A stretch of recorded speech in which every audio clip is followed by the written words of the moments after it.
Hey everybody, it's Joe from greenlightsound.com, and today we're going to discuss a classic compressor, 1176, which everybody knows and loves, but a funny setting for it, and that is what we call the Dr. Pepper setting. There's this old Dr. Pepper ad that suggested people drink a Dr. Pepper for a sugar boost at 10 a.m., 2 p.m., and 4 p.m. every day, which is probably terrible for you, but that's what the ad used to be. And the reason we call it the Dr. Pepper setting on the 1176 is because we set our attack time to 10 a.m. If you imagine this is a clock, this is around 10 a.m. Our release time to 2 p.m. and our ratio to 4:1. So 10, 2, 4. And that setting between the ratio, attack, and release allows you to use the input and output to drive the amount of compression you want. So on 1176, you push the input for more compression and level match with the output knob. This is not what you want to always set your 1176 to, but it's a great starting point for just general dynamic control purposes. It's not great for crushing drums or anything like that, but it's a good general purpose dynamic control setting. So the first thing we're going to do is hear it on Snare Drum. I'm going to start with the compressor bypassed. Here's the snare by itself.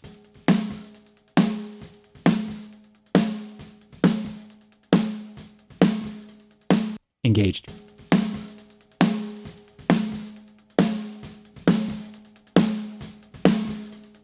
I'll bypass it on and off.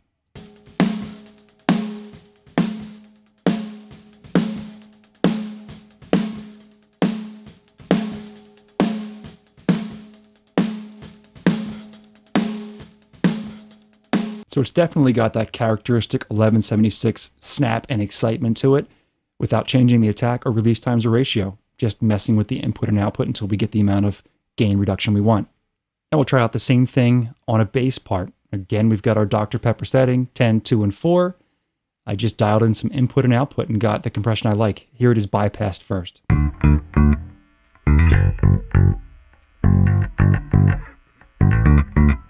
And then with the compression engaged.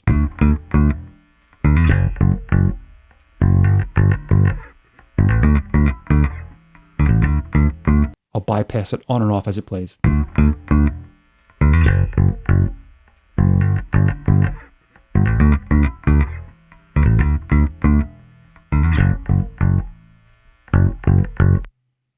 Subtle difference there, so I'm going to really drive the compression now.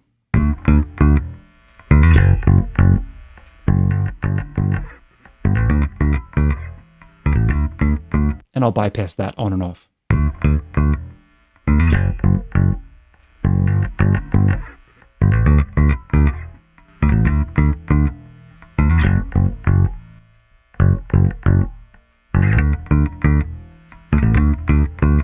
Definitely brings up some of the background noise and the amp hum, but it adds some excitement to that bass part, which is nice. And finally, we're going to check this out on a piano part. I've got the same setting, our 10, 2, and 4, our Dr. Pepper setting. Here is the piano part with the compressor bypassed.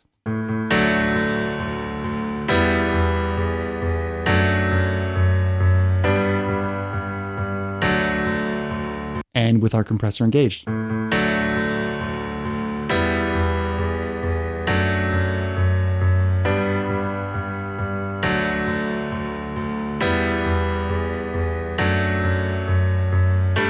You can hear how it lets that initial snap of the transient through, but then clamps down with the compression really quickly afterwards. I'll bypass it on and off as it plays.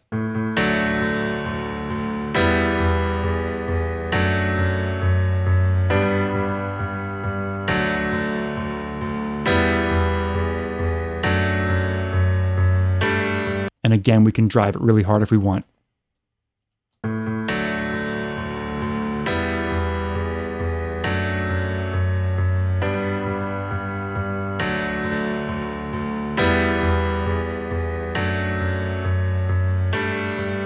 And that really just levels everything out to the same exact level. You don't hear that transient pop out very much at all when you drive it with that much compression. So there we have it, a really easy setting for just general purpose dynamic control with your 1176 compressor, the Dr. Pepper setting, the 10, 2, and 4. Again, attack at 10 o'clock, release at 2 o'clock, ratio at 4:1. It's a really good starting point for compression. And of course, we can adjust and do different things with the 1176, but it's just a good general purpose starting point. If you have any questions or comments, let me know in the comment section down below. Don't forget to subscribe if you haven't done so already, so we can keep in the loop as to what's coming up next, and I'll see you in the next one.